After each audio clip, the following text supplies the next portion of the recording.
Mirémonos de frente.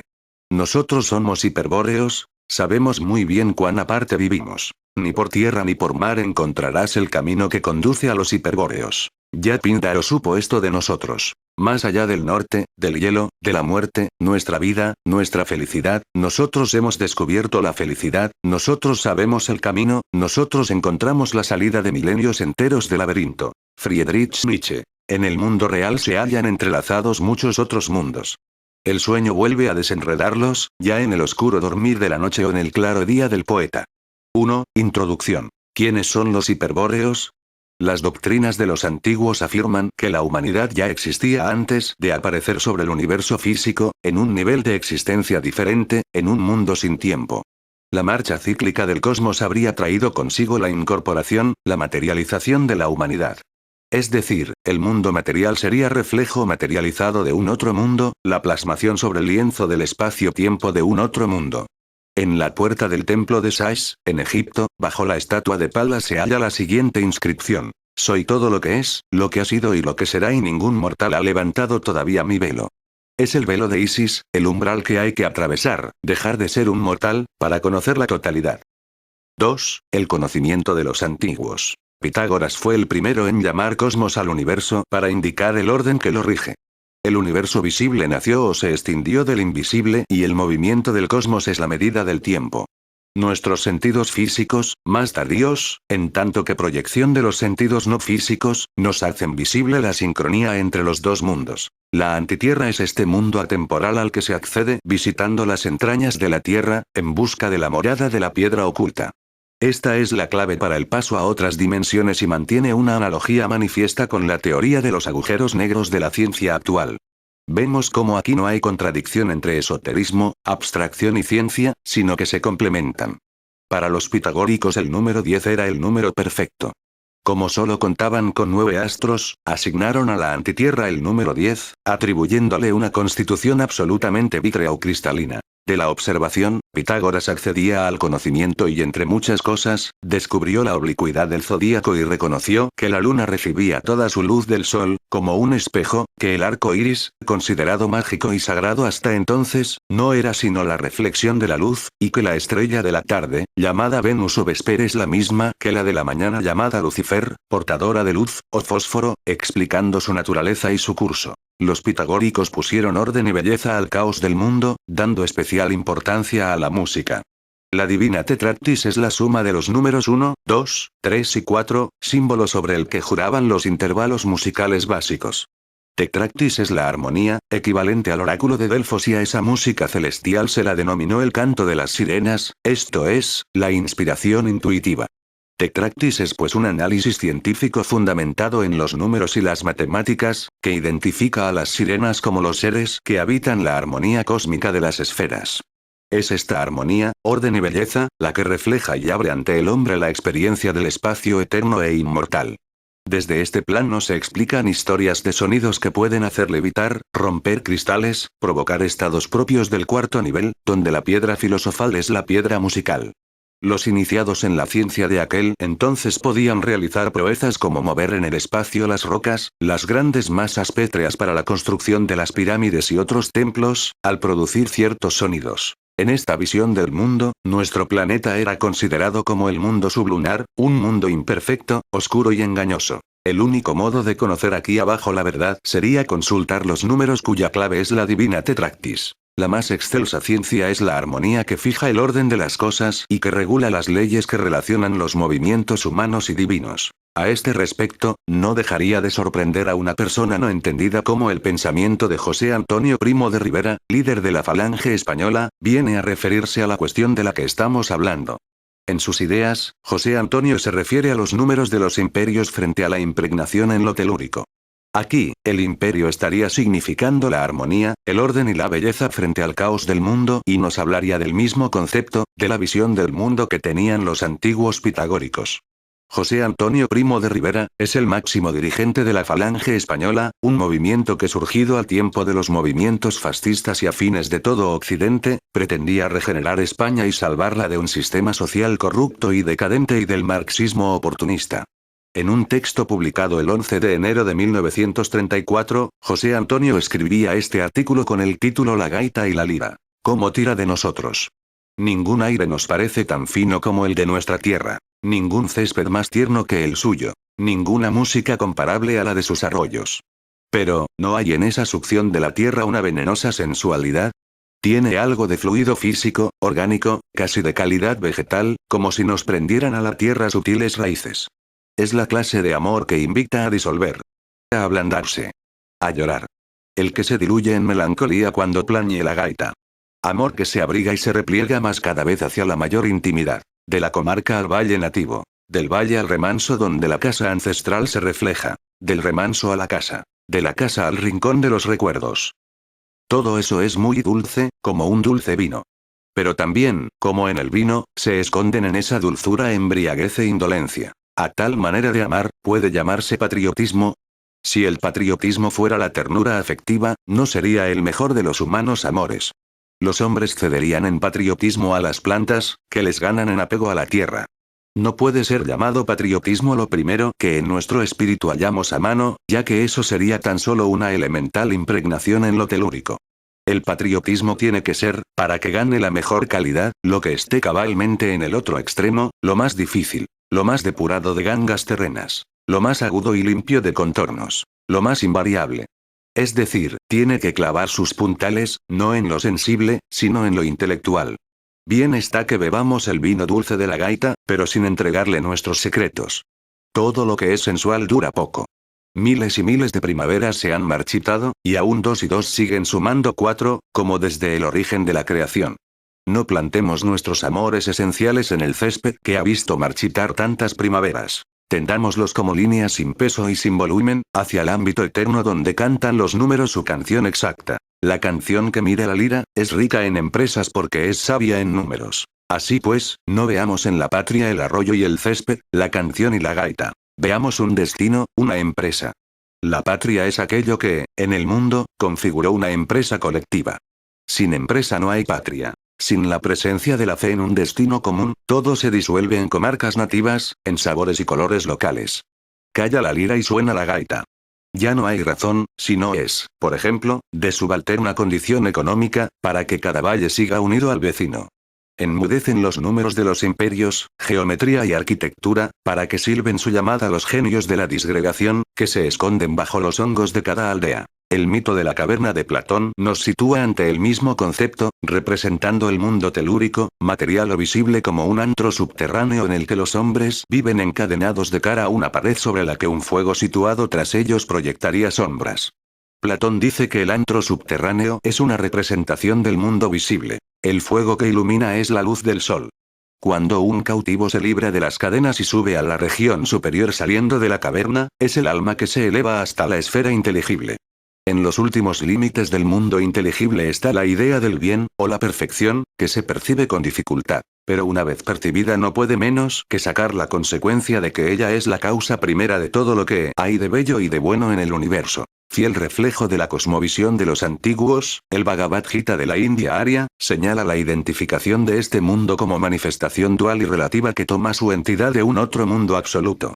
El mundo relativo vendría a ser el campo de batalla de una guerra a muerte entre dos polos antagónicos e irreconciliables, el espíritu de la vida y el de la muerte.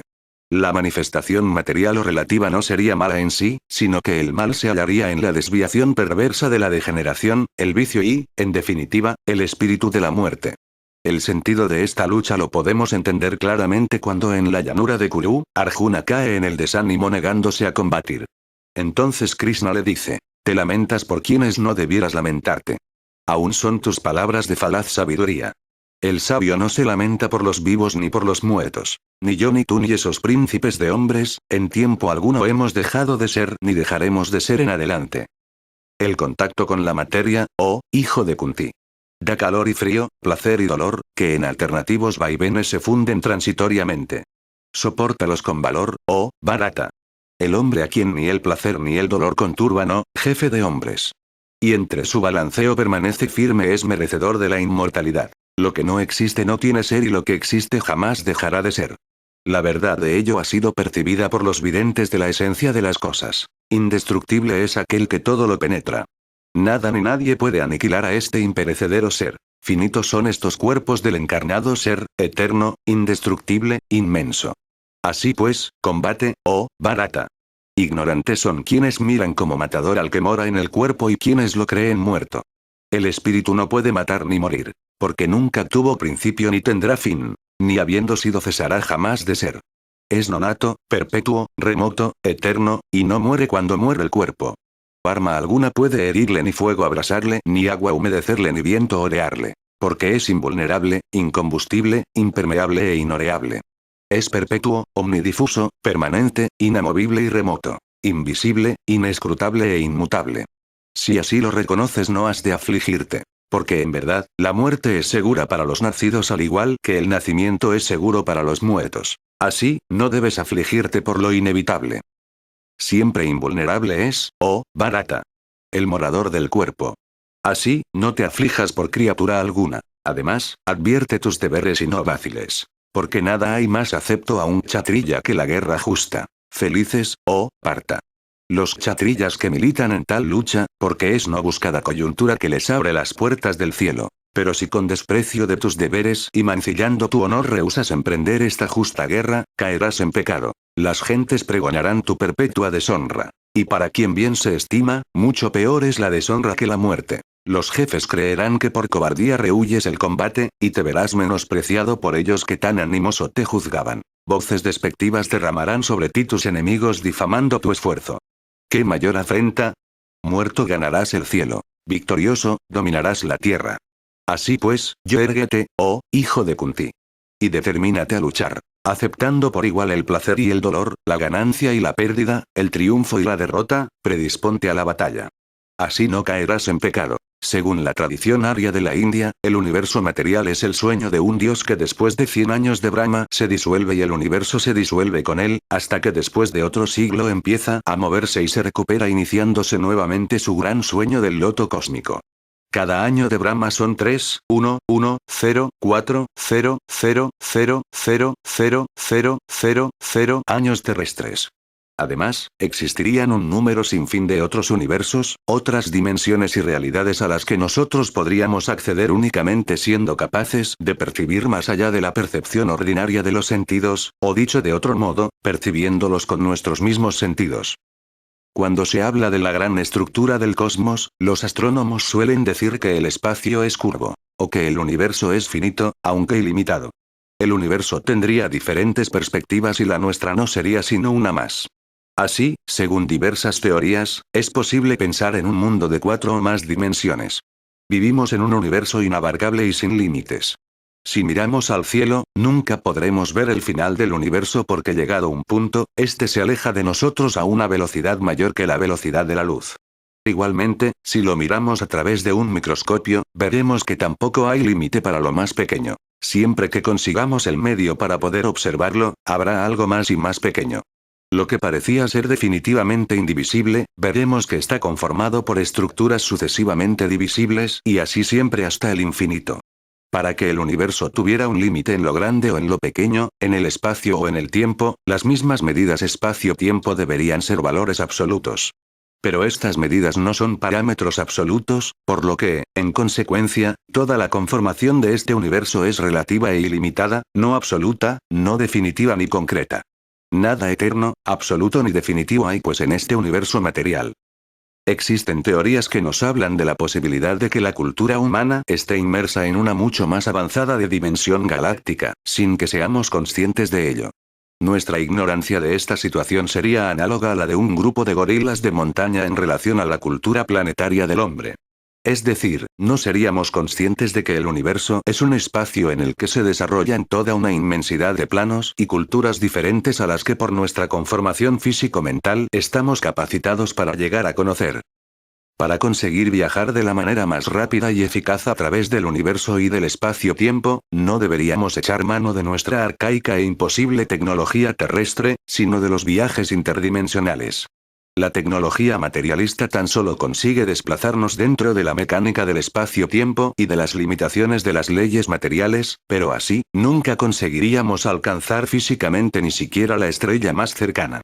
Tengamos en cuenta que a la velocidad de la luz, 300.000 kilómetros por segundo, tardaríamos más de 2 años en llegar a la estrella más cercana. Además, es imposible viajar con cuerpos materiales a la velocidad de la luz. Vamos a ver. La velocidad de la luz es aproximadamente 1.000 millones, 80 millones, kilómetros/hora. En la actualidad se consigue alcanzar, aprovechando la fuerza del impulso de la órbita de los planetas, como máximo los 20.000 kilómetros/hora. Esto es. Para conseguir la velocidad de la luz, deberíamos multiplicar por 54.000 la velocidad conseguida en la actualidad. Esto nos dice que, con la ciencia actual, para llegar a la estrella más cercana, tardaríamos 108.000 años. Vaya, no creo que llegaran vivos ni siquiera los descendientes de los supuestos astronautas. Recordaremos que en el plazo de 3 meses de permanencia en el espacio, sin la presión de la fuerza de gravedad terrestre, la masa ósea de la persona disminuye un 40%. Es decir, en poco tiempo, unos pocos meses, en lugar de personas nos encontraríamos con cuerpos absolutamente deformes y gelatinosos incapaces de cumplir con sus funciones naturales. Evidentemente, en tales condiciones la función reproductora es totalmente imposible, por lo que no hay más que hablar. Todo lo que se habla de viajes tripulados a Marte no es sino la intención de distraer la opinión pública del hecho de que la carrera espacial es un fiasco y no existe. De hecho, los viajes tripulados llevan más de 30 años sin ni siquiera llegar a la Luna, si es que alguna vez llegaron tan lejos. Los viajes interdimensionales son el método que deberíamos utilizar si queremos conseguir viajar más allá de nuestro sistema solar o alcanzar las otras dimensiones. Se trataría pues no de viajar hacia afuera, sino hacia adentro. Finalmente, más allá de la mera fantasía e irrealidad, el acceso a dimensiones más allá de la limitada percepción de nuestros sentidos físicos es algo tanto o más real que cualquier cosa que podamos llegar a conocer en este mundo. La realidad del mundo material está condicionada por la existencia de diferentes dimensiones. Comúnmente nosotros vemos el mundo desde una perspectiva tridimensional en la que se tienen en cuenta las dimensiones de ancho, alto y profundo. Pero, ¿podría ser que existiera alguien, un ser, o todo un mundo en el que solo se percibieran o se vieran las dimensiones ancho y alto? Un mundo así sería un mundo de 2 dimensiones en el que no se percibiría la dimensión de la profundidad.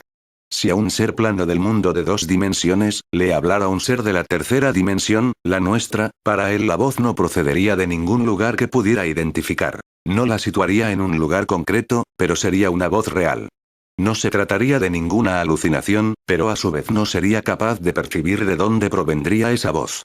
Si la entidad de la tercera dimensión abdujera al ser plano, introduciéndole en la tercera dimensión, la que incluye la profundidad, los demás seres planos le verían esfumarse en la nada y, cuando regresara le verían materializarse de pronto como por arte de magia. El propio sujeto, solo podría decirles que estuvo en una situación indescriptible. Un extraño estado místico o extradimensional llamado delante y detrás.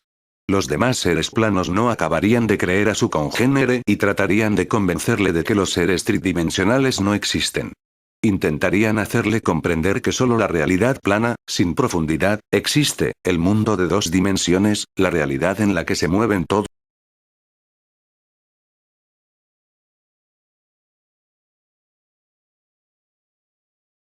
El iniciado busca descondicionarse del mundo y de las dimensiones, ya que éstas limitan la existencia en los diferentes planos.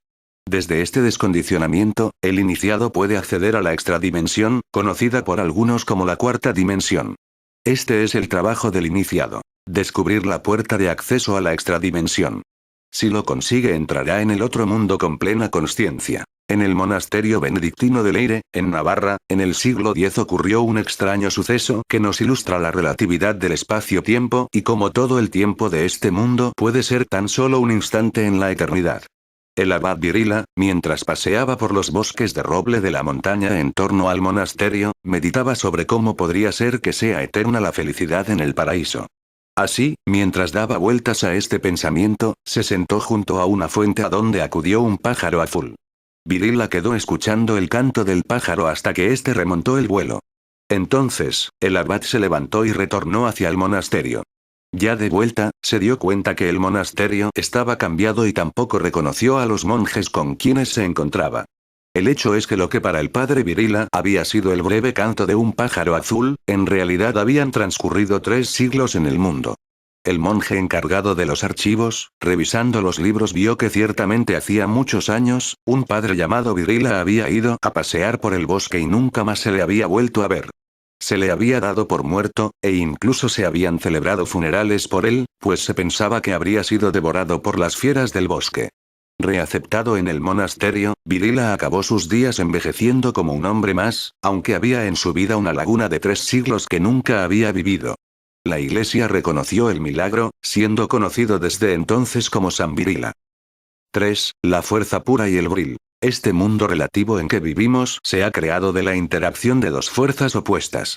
Estas dos fuerzas son llamadas en Oriente Yin y Yang, y en Occidente, lo positivo y lo negativo. Edison dijo que el universo estaba hecho de electricidad. Se refería a la fuerza vital o energética que tienen todos los cuerpos.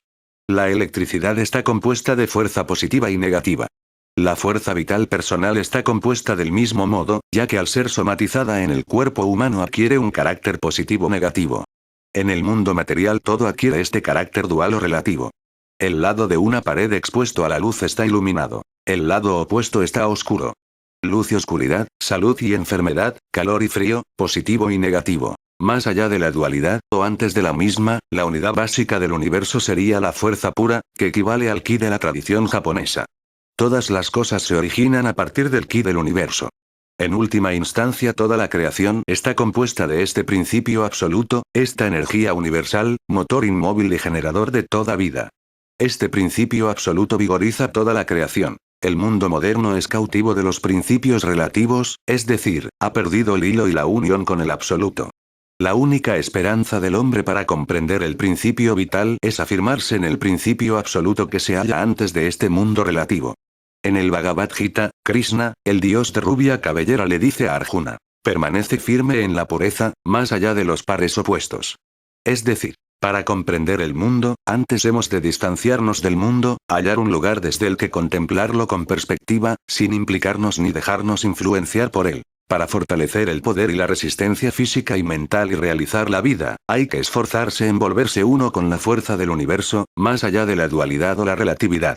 Entonces es cuando la fuerza vital, el ki, se expande, entrando una corriente de vida fresca. La unificación de mente y cuerpo es la raíz del árbol de la vida. Un roble grande y frondoso solo puede erguirse sobre unas raíces profundas. El ser humano moderno fracasa porque intenta producir flores antes de que sus raíces estén desarrolladas. Si se quiere vivir una vida llena de vitalidad, debe primero unificarse mente y cuerpo. La cuestión, quede claro, no es creer o no creer. La creencia es siempre algo personal, por mucho que en muchas ocasiones esté colectivizada, y nosotros la enmarcaremos más bien en la cuestión de la voluntad. Se trata ante todo de ser o no ser. Solo un buen árbol da buen fruto. Aplíquese esto mismo al hombre y conozcamos a cada uno por sus acciones, por sus hechos, nunca por sus palabras. Y nuestros hechos empiezan en nosotros mismos, en nuestro propio cuerpo físico y en nuestra propia naturaleza, en lo que somos. El cuerpo es el templo del hombre. De esta manera, nada hay oculto para el vidente, el que ve el origen y la naturaleza de las cosas. Todo se ve, todo se sabe. Como vemos, la fuerza pura es el principio vital, la fuerza que genera y da la vida, desde más allá de este universo. Esta fuerza, cuando entra a manifestarse y a animar la materia de este mundo, se convierte en relativa, queda condicionada por el principio positivo-negativo. Pero existe una vía que permite al iniciado reunir, concentrar la fuerza, para, desde ahí, restaurada la unidad, reintegrarse en la eternidad a la que pertenece. Hemos hablado en los capítulos referentes a las vías iniciáticas, ver capítulos 8a, b y c, sobre la fuerza, el dominio de la fuerza, la concentración y el endurecimiento diamantino. Solo un cuerpo cuya fuerza esté totalmente concentrada puede manifestar la fuerza en su pureza. La concentración de la fuerza es la base sobre la que se fundamenta el principio vital, el principio de la vida. El adepto que logra concentrar la fuerza y las energías, consigue, de forma natural y sin esfuerzos suplementarios, el autodominio y la verticalidad, el espíritu aristocrático y dominador. Tal y como hemos visto, esto viene a realizarse mediante un vigoroso endurecimiento del cuerpo, ejercitando yoga y gimnasia, junto con todo un proceso de purificación y entrenamiento o educación físico-mental. El fortalecimiento y consiguiente endurecimiento del cuerpo, adecuadamente estimulado según la vía del diamante, generar un estado de erección o vigorización muscular en la musculatura y la energía de todo el cuerpo. Donde el mundo moderno y la casi totalidad de movimientos espiritualistas hablan de relajación, nosotros hablamos de fuerza y vigor. Esto es, vigorización frente a relajación. Poder frente a debilidad. Centralidad frente a dispersión. Actividad frente a pasividad. Vida frente a muerte. El verdadero éxtasis es resultado de la vigorización y de la fuerza. La relajación defendida por los espiritualistas decadentes, solo traería como consecuencia la confusión, la dispersión y, finalmente, la disolución en el caos. La fuerza nueva conseguida mediante la vigorización, induce al iniciado en un estado extático y aquí está el principio de la transmutación de las energías. Un proceso en el cual todos los residuos psíquicos y energéticos insanos presentes en la persona, serán destruidos por virtud de la energía purificada, tal como la hierba seca es abrasada por el fuego. En este contexto, entendemos cómo las antiguas religiones fálicas representan el falo, fuego, como símbolo de la vida. En sus ceremonias se consagra la potencia vital y se exalta el carácter divino de la vida, buscando el aumento del flujo de la potencia divina, ligado siempre a la virilidad. Los ritos tienen generalmente un carácter orgiástico. La unión sexual es representada simbólica o realmente. Son muestras los concúbitos sagrados del visnuismo y la prostitución sagrada de Astarte o Isis. Son características las faloforias, procesiones romanas presididas por un falo en honor del Liber Pater, Dioniso Itálico. Como símbolo de vida el falo se encuentra esculpido en el templo, y como símbolo de muerte y renacimiento está representado sobre las tumbas. Muchos menires tienen grabado o representado un falo. De hecho, el menhir erecto y erguido, desafiando la gravedad y la pesadez del mundo, es la representación y canalización fundamental de la verticalidad, el principio de la vida. Es el mismo principio representado y canalizado en los obeliscos. La victoria de la vida, verticalidad, sobre la muerte, horizontalidad. Podemos entender, según esta óptica, que si nosotros estuviéramos dispersos y débiles, todas nuestras acciones vendrían a estar marcadas por el sello de la disolución, el sello de la muerte. El ser dominado y esclavizado por la materia caótica no puede acceder al mundo espiritual. Esos seres degenerados solo pueden acceder a su propio vertedero psíquico. Tal es el caso de la casi totalidad de movimientos espirituales de la actualidad. Gente enferma.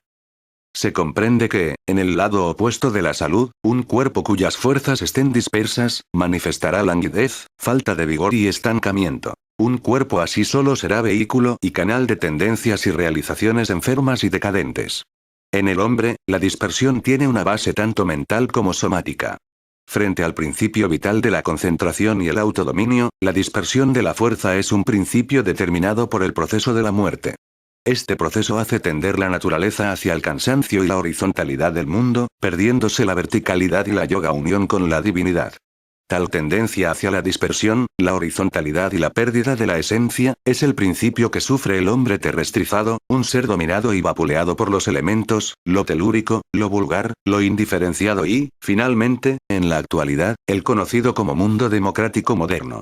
Pero frente a esta miserable y pésima humanidad actual, hemos visto cómo el héroe viene a liberarse de la esclavitud del caos del mundo y de la materia, consiguiendo someter la materia a su voluntad. La naturaleza, cuando es presa del caos, sumerge al hombre en la ansiedad, el vicio, el desorden, la degeneración. En esta situación, el hombre queda encadenado y se ofusca, confundiéndose y nublándose su espíritu y su inteligencia. Podemos entender que, según todo esto, solo puede acceder al mundo espiritual el hombre que consigue ser libre, esto es, señor y dueño de sí mismo. Ahora, por fin, el iniciado puede descubrir los mundos inexistentes, descorrer el velo de Isis. Los hiperbóreos poseen un poder conocido como Vril. El profesor von Senger afirma que el hombre nórdico posee una ramificación nerviosa adicional que lo capacita para reidentificarse con el mundo divino.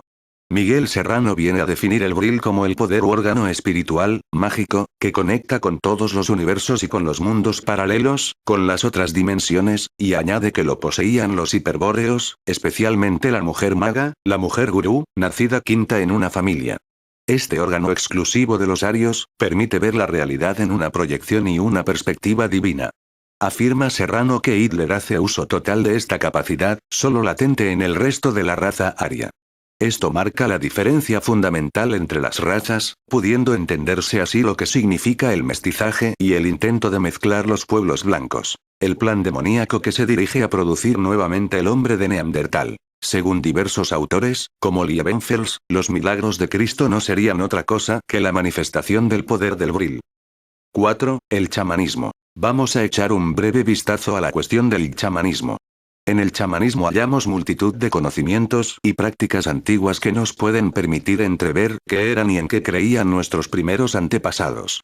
Cierto es que en la actualidad el chamanismo se identifica con un tipo decadente e incluso vinculado a prácticas degeneradas, pero eso no quita que parte de su existir se deba, sobre todo en un origen, a una vía iniciática que provendría de los tiempos en que el otro mundo estaba unido a este mundo espacio-temporal. Es de esta unión primigenia de la que aquí queremos o pretendemos tomar nota y sacar partido. Uno de los aspectos fundamentales del chamanismo es y ha de ser siempre la creencia constatada a nivel personal y vivencial de la existencia de un otro mundo. Para conseguir la comunicación consciente y despierta con ese otro mundo, el iniciado habrá de iniciarse en el ascetismo o la ejercitación de la práctica. Esta práctica, esta vía, habrá de llevarle a la transmutación física y mental.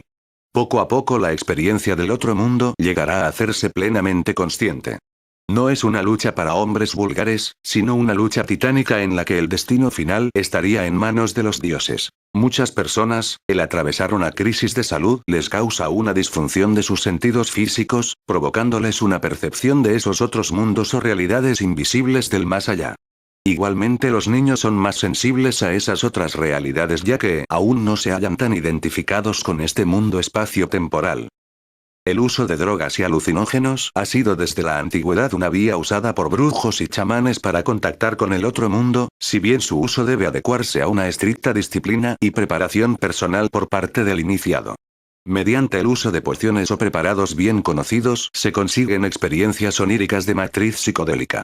Hace unos años el profesor Peukert, de la Universidad de Gotinga, realizó una serie de experimentos y, valiéndose de una receta encontrada en tratados del siglo XV, recompuso un ungüento de brujas elaborado con productos vegetales. Este fue experimentado con estudiantes voluntarios, produciéndoles una somnolencia prolongada, llena de alucinaciones y poblada por seres extraños.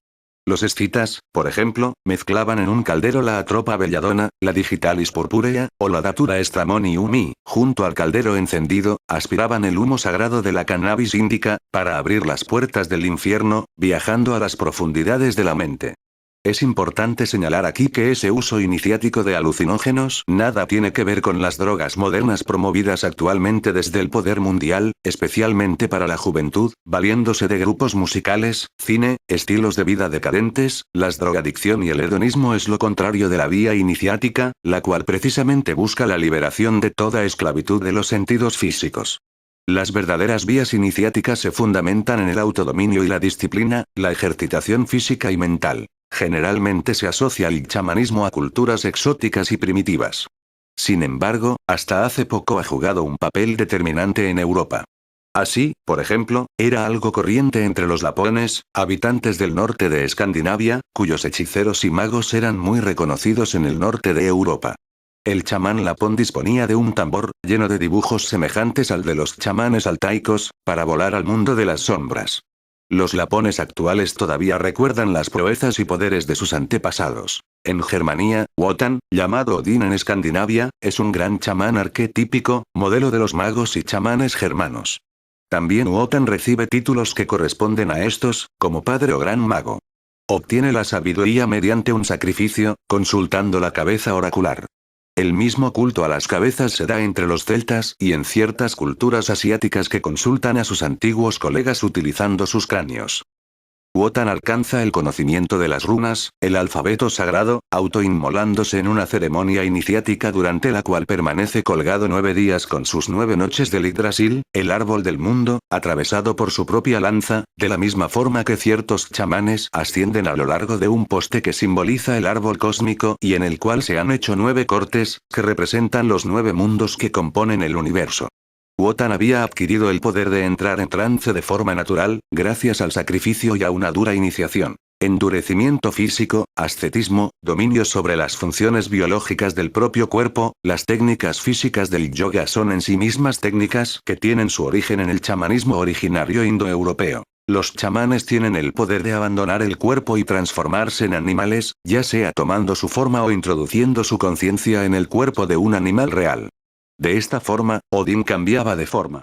Su cuerpo yacía como dormido o como muerto, pero él era un pájaro o un animal, un pez o una serpiente, y viajaba en un instante a tierras lejanas para sus asuntos o los de otros hombres Ynglinga Saga, Snorri Sturluson, S. También los files celtas tenían esta facultad, como Taliesin, quien cambiaba de forma con absoluta facilidad. Los dos cuervos de Odín, Hugin, pensamiento, y Munin, memoria, viajan sobre los mundos para contarle al dios lo que ocurre. También le acompañan los lobos Here y Freke, que son sus espíritus auxiliares, sus ayudantes. Sleipnir, su caballo sobrenatural, tiene 8 patas y lleva a su dueño a través de cielos e infiernos, como los caballos espíritu de múltiples patas de algunos chamanes. Odín es un alto iniciado capaz de abandonar en espíritu y plenamente consciente su cuerpo material. Es capaz de proyectarse e incluso manifestarse en lugares distintos, a la vez que se ha liberado de los condicionantes de este mundo. Odín es asimismo, el dios de la poesía, que siempre habla guiado por la inspiración, como un chamán que canta de forma inspirada durante el éxtasis. Como chamán, domina los elementos, desencadenando tempestades o calmando los vientos. Las valquirias, que son sus hijas, son mujeres sobrenaturales, mujeres espíritu, esposas celestes del chamán que le ayudan y colaboran con él. Odín se relaciona más con los muertos que con los vivos. De hecho, es el dios de los muertos. Su corte la componen los Einerges, guerreros muertos en combate. Viaja a los infiernos para preguntar lo que desea saber a los espíritus. Los Berserker, antiguos guerreros germanos conocidos como los Camisa de Oso, eran combatientes dedicados a Odín, y acudían al combate vestidos únicamente con una piel de oso o de lobo. Estos tremendos combatientes entraban en éxtasis y su fuerza se multiplicaba, poseedores de una energía sobrehumana, el furor sagrado, seguían combatiendo con el cuerpo lleno de heridas, animados por una furia divina que causaba terror y verdaderos estragos entre sus oponentes. Un tipo de magia nórdica que recuerda especialmente al chamanismo, es el seidr, practicado por mujeres a las que se denominaba seidkona, spákona o volva. La spákona llevaba una vara y un atuendo especial semejante al de muchos chamanes. Se sentaba sobre un lugar alto. 15 muchachos y otras tantas jóvenes entonaban cantos y la profetisa abandonaba su cuerpo, tomaba la forma de un animal y viajaba a través de lo invisible para ejercer su oficio de adivinadora en las granjas. También entre los griegos hallamos el chamanismo, como por ejemplo en la facilidad que mostraba Zeus para transformarse en animal. O en ciertos mitos, como el de Avaris, que viajaba a través del espacio sobre una flecha, como hacen simbólicamente ciertos chamanes siberianos. Avaris recorría el mundo llevando a cabo espectaculares curaciones. El mito de Orfeo también presenta rasgos chamánicos. Su personalidad parece delatarle. Ama la música, que domina como si fuera una herramienta mágica. Se entiende con los animales. Domina las artes mágicas y la adivinación. Tiene poderes para sanar, etc. Pero lo más significativo es su viaje a los infiernos para rescatar el alma de su esposa, Eurípice. En la mayoría de las versiones, fracasa por mirar atrás. Pero existe una en la cual culmina su misión con éxito. Otro dato a tener en cuenta es su muerte despedazado por las bacantes, las adoradoras de Baco, dios del éxtasis y la embriaguez. La muerte por despedazamiento y el posterior renacimiento es un rasgo característico de lo que le ocurre al chamán cuando entra en coma durante su iniciación. Aquí, la equivalencia nos trae a la memoria el mito de Osiris de Egipto. Orfeo fue decapitado, mutilación típica en los mitos chamánicos, y su cabeza fue arrojada al río Éberos, desde donde fue cantando hasta la isla de Lesbos. Allí se convirtió en una cabeza que pronunciaba oráculos, lo que recuerda mucho a los ritos adivinatorios que algunos chamanes llevan a cabo empleando los cráneos de difuntos. Los escitas alcanzaban el trance mediante el uso del cáñamo, que quemaban sobre piedras calientes a la salida de los funerales. Este método de alcanzar el trance, empleado generalmente cuando ya no se es capaz de conseguirlo de forma natural, era también propio de los magos tracios y getas, a los que se conocía como Capnobatai. Estrabón traduce este término como aeróbatas, los que caminan sobre las nubes, aunque la traducción más correcta sería los que caminan por el humo, del cáñamo, claro. El uso del cáñamo para ayudar a la consecución del trance parece haber sido corriente entre todos los pueblos escitas e iranios, que poblaban las regiones asiáticas al este y sudeste de Europa. Los verdaderos chamanes son los sabios de la estirpe y conocen y dominan los secretos y las fuerzas de la vida y de la naturaleza. Ejercen de curanderos y guías del pueblo y son el vínculo entre el mundo de los hombres, los antepasados y el mundo divino. 5. Los dioses civilizadores. Una civilización descendida de las estrellas, una raza extraterrestre hace miles de años habría visitado nuestro planeta, cambiando para siempre la historia de la Tierra. De aquello ya no quedan más que algunas ruinas. La historia de ese pueblo desconocido vuelve a retrotraernos a la Atlántida y a la antigua Thule. La tradición aria indica que esta morada de los dioses se hallaba en el extremo septentrión. En el capítulo primero de NS, Historia y mitos, decíamos que esta patria polar fue una enorme isla de hielo rodeada de altas montañas transparentes como el diamante. Hiperbórea no habría sido, sin embargo, glacial. En el interior del país reinaba un dulce calor en el que se aclimataba perfectamente una vegetación verdeante. Las mujeres eran de una belleza indescriptible. Las que habían nacido en quinto lugar en cada familia poseían extraordinarios dones de clarividencia. El hombre de Hiperbórea, descendiente de inteligencias del espacio, es descrito en el libro de Enoch Capitán Qubiqubi. Su carne era blanca como la nieve y roja como la flor de la rosa. Sus cabellos eran blancos como la lana. Y sus ojos eran hermosos.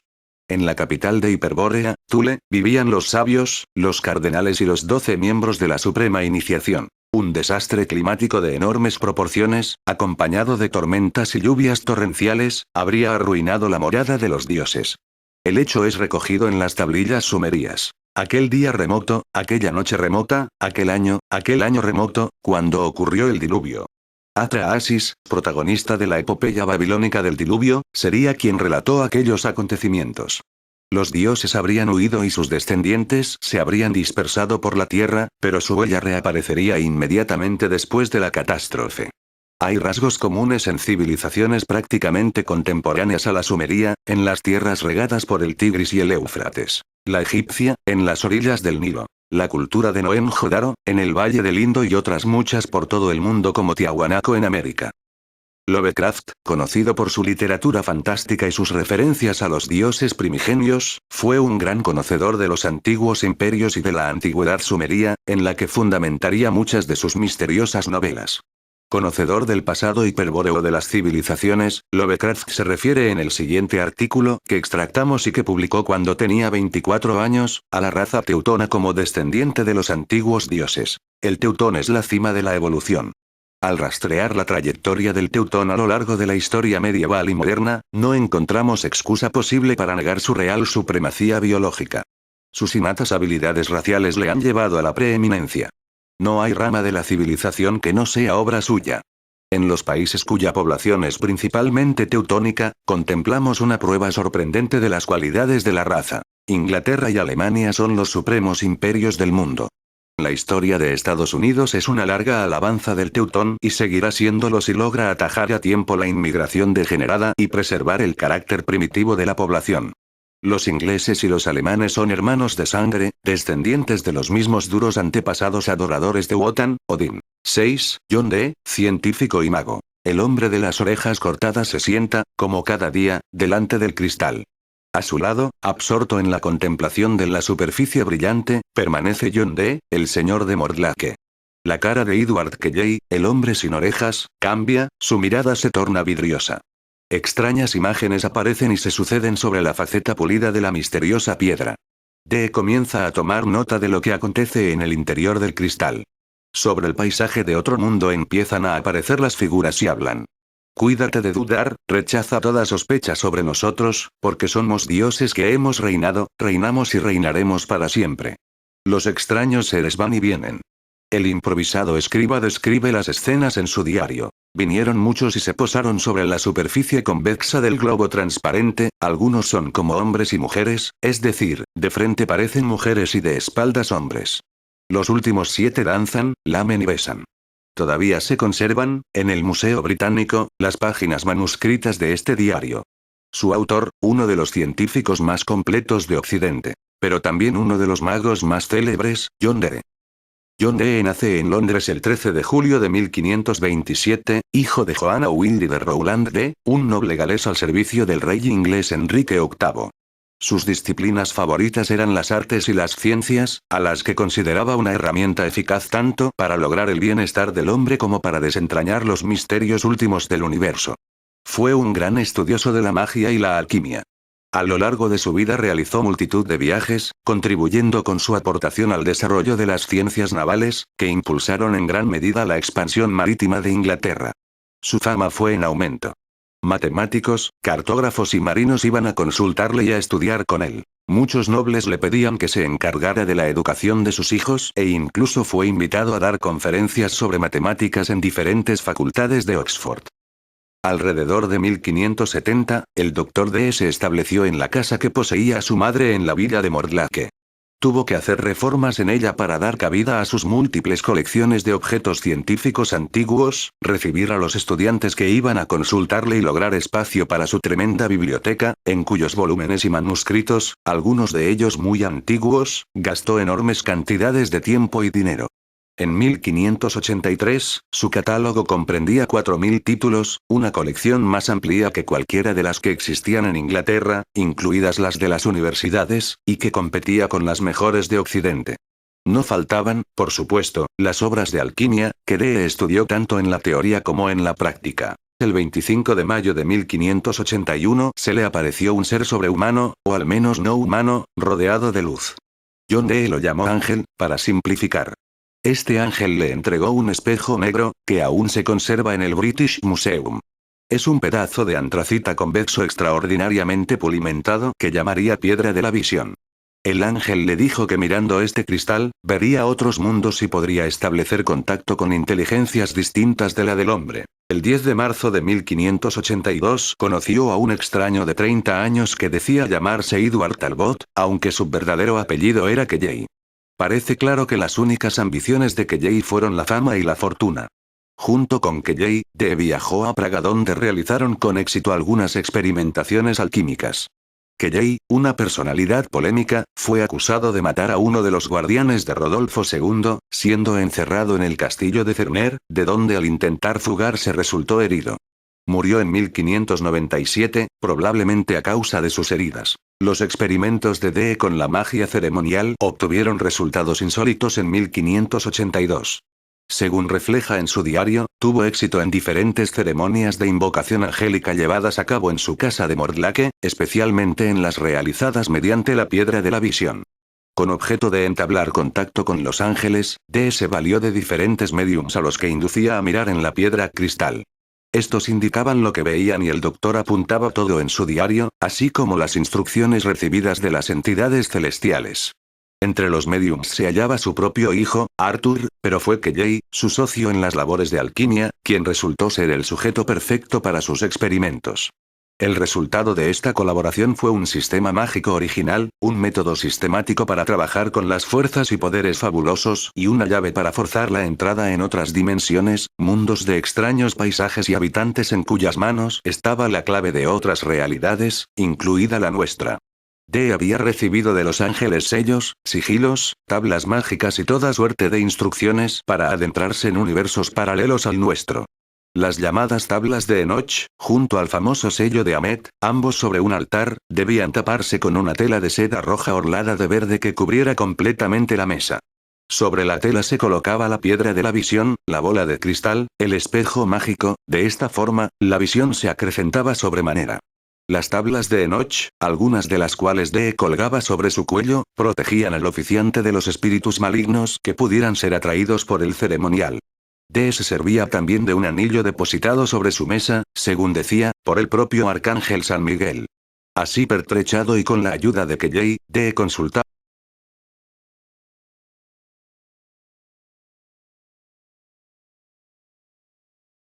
El núcleo del sistema mágico de Dee era un extraño lenguaje, recibido directamente de los ángeles, según él, mediante la piedra de la visión. Dee lo denominó lenguaje enoquiano, claves de Enoch, el profeta que fue trasladado sin experimentar la muerte y no se le encontró jamás. Según Dee, las palabras del alfabeto enoquiano fueron dictadas letra a letra por un ángel que las iba señalando sobre un cuadro, de atrás hacia adelante, para evitar que el poder encerrado en ellas causara una catástrofe. Cada palabra sería un nombre, hasta entonces desconocido, de Dios o de sus ángeles. Las letras del lenguaje enoquiano se inscriben en 5 tabletas atribuidas a los 4 elementos y al éter, la quinta esencia de la que emana todo. Estas tablillas enóquicas, dispuestas en un arreglo que escondería los poderosos nombres ocultos de Dios y de sus ángeles, sirvieron a Kelley para obtener lo que Dee llamó visión del plano elemental del universo o del cosmos enóquico, el mundo de Enoquia, en cuyos límites estarían establecidas las 4 atalayas de los elementos, un concepto que recuerda a los 4 castillos de los vientos y los mundos elementales de la mitología celta, bien conocida por el mago inglés. Dee aseguraba haber recibido 30 potentes invocaciones o éteres en enoquiano, con las que poder introducirse en ese extraño cosmos.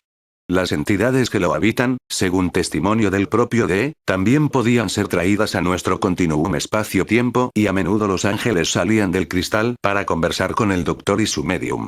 En una ocasión, aseguraba Dee, una entidad se paseó por la habitación conversando con ellos en inglés, aunque con un extraño acento. Dee afirmaba que la Tierra no es exactamente redonda, o al menos, está compuesta de esferas superpuestas, alineadas a lo largo de otra dimensión.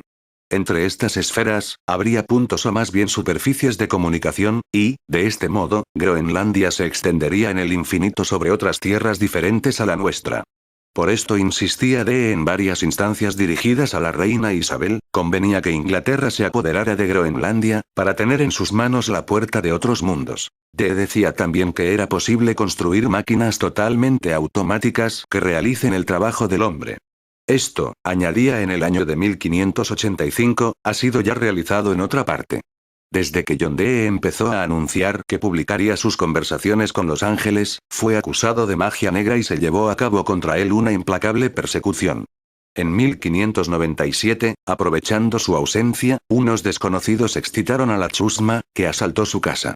4.000 obras raras y 5 manuscritos desaparecieron definitivamente, y numerosas notas fueron quemadas. Después, a pesar de la protección de la reina de Inglaterra, prosiguió la persecución. Por último, el hombre destrozado, desacreditado, murió a los 81 años, en 1608, en Morlaque. Una vez más, la conspiración de los hombres de negro pareció haber triunfado. 7. El mundo interior y la raza futura. Decíamos en el capítulo referente al Tíbet, que en esta región del mundo se conserva el mito ario que habla de un reino oculto, pero principalmente subterráneo, conocido como Agartha y que encontramos difundido en muy diferentes tradiciones. Así, en la tradición irlandesa, la raza divina de los Tuatha de Danann, cuando su reino llega a su fin, abandona el país, adoptando una forma invisible como habitantes de maravillosos palacios subterráneos o de cavernas montañosas inaccesibles a los hombres, entre los cuales no volvieron a manifestarse sino en casos excepcionales. Sir Edward Bulwer-Lytton, diplomático y miembro de la elitista Golden Dawn, escribió en 1871 una novela titulada La raza futura. En esta se narra la aventura de un pueblo superior, los Brilla, que vive en el reino subterráneo, en el cual se había exiliado tras un cataclismo en la superficie exterior de la Tierra, y que dispone de la energía cósmica denominada Brill. En dicha novela también se menciona la guerra entre razas y se considera a los habitantes de ese mundo subterráneo como descendientes de los arios originales. Tras duras batallas por la supervivencia, los Brill habrían conseguido sobreponerse a las dificultades y miserias humanas, alcanzando un alto grado de perfección a todos los niveles. La novela trata de un explorador norteamericano que consigue acceder al interior de la Tierra a través de una explotación minera. Ahí encuentra el mundo donde los Brill han desarrollado su civilización. El dominio del Brill les da a los Brill el poder de unos semidioses. En la novela, el explorador vivió durante un tiempo con los Brill hasta que finalmente su presencia fue entendida como perniciosa para la integridad racial y social de la comunidad, habiendo de volver al exterior. Así, el protagonista de la novela llega a la conclusión de que cuando los Brill surjan del interior de la Tierra para establecerse en el exterior, iniciarán de inmediato la obra de destrucción sobre la actual sociedad humana. Teniendo en cuenta el desprecio que sienten por instituciones tales como el gobierno popular y por el de los habitantes de mi país, yo creo que si los Brill ya aparecieran primeramente en Norteamérica, indudablemente dirían: esta es la parte del globo que tomamos. Ciudadanos, dejad lugar para el desenvolvimiento de la raza de los Brill. Los Brill de la raza futura, son una aparición literaria del hombre superior. De hecho, Bulwer-Lytton parece estar hablándonos de la mismísima raza de los hiperbóreos o el superhombre de Nietzsche. Han eliminado de su mesa toda clase de alimento animal, excepto leche, se abstienen de bebidas alcohólicas y son refinados al extremo. En sus deportes, hasta los viejos, exhiben una alegría infantil. La felicidad es a lo que ellos aspiran, no como excitación de momento, sino como condición dominante de su existencia. La misma consideración por la felicidad de los demás se manifiesta en la exquisita amenidad de sus maneras. Nunca encontré persona alguna deformada o contrahecha. La belleza de su porte consiste tanto en la simetría de facciones como en la tersura de su cutis, que conservan sin una arruga, hasta la más avanzada edad.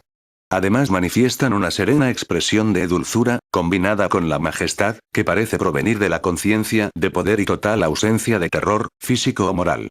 Es esta misma dulzura, combinada con majestad, la que inspira a un observador como yo, acostumbrado a contender con las pasiones de la humanidad, un sentimiento de humillación, mezcla de terror y admiración.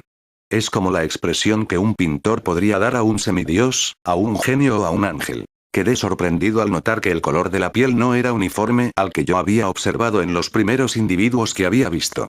Algunos eran mucho más rubios y con ojos azules, cabello de oro y cutis de color más subido que los individuos del norte de Europa. Las naciones que no tenían sus costumbres e instituciones, ni eran capaces de adquirir poder sobre los agentes del Vril, que ellos habían tardado muchas generaciones en conseguir, eran considerados por los Vril ya con mayor desdén que los norteamericanos sienten por los negros. Una brilla, me dijo que en su concepto, cuanto más pueden asimilar la vida a la existencia que sus mentes sean capaces de concebir como más cercana a la de los espíritus que se hallan al otro lado de la tumba, más se aproximarán a una divina felicidad aquí y más fácilmente se acercarán a las condiciones del más allá. La tradición aria nos habla de un ocaso de los dioses, un apocalipsis, un final de los tiempos tras el cual se producirá el advenimiento de un reino del espíritu o una nueva edad de oro. Esta nueva edad dorada estará integrada y realizada por una nueva raza que vendrá a levantarse sobre las ruinas del mundo moderno. La nueva raza, habiendo superado la actual etapa humana, podrá acceder a estadios superiores del ser y del conocimiento, desarrollando todo un nuevo concepto de civilización y de humanidad. 8. Nazismo enigmático. Hasta aquí hemos tratado de enfocar unos cuantos aspectos al respecto de la cuestión mágica del mundo sobre la que, a nuestro entender, el nazismo o nacionalsocialismo alemán del Tercer Reich vino a fundamentar su cosmovisión. Tratando de desentrañar y comprender el pensamiento de los antiguos, podemos comprender la relatividad de este mundo. Complementando esto, el mundo visible vendría a ser el reflejo de otros mundos o realidades. Nuestro mundo mortal está sujeto a la ley del espacio-tiempo y a la ley del nacimiento-muerte. Los iniciados, como ya lo hiciera Pitágoras, buscan transmutar e inmortalizar este mundo mortal mediante la perfección, pues la perfección es cualidad de la inmortalidad. Aquí podemos entender a Nietzsche cuando habla de los hiperbóreos, pues para llegar a ellos es preciso alcanzar más allá de este mundo, hallar la salida del laberinto. Y esto no lo conseguiremos con actitudes pasivas ni contemplativas, ni mediante un intelecto que se quede en la esterilidad, sino mediante la práctica del endurecimiento diamantino del mago tántrico y mediante la acción. Un camino solo para los pocos, los perfectos, no para los degenerados, ni los criminales. Es evidente que en todo el tema del Tercer Reich existe una raíz esotérica. Lo hemos visto en capítulos anteriores. Hemos visto cómo el mismo signo de la esvástica es un signo religioso antiguo y que una determinada corriente oculta está representada y vigente en este movimiento. Durante un tiempo breve pero intenso, en la Tierra llegó a conformarse un Reich mágico, un mundo transvalorado y absolutamente diferente al mundo que hoy día conocemos.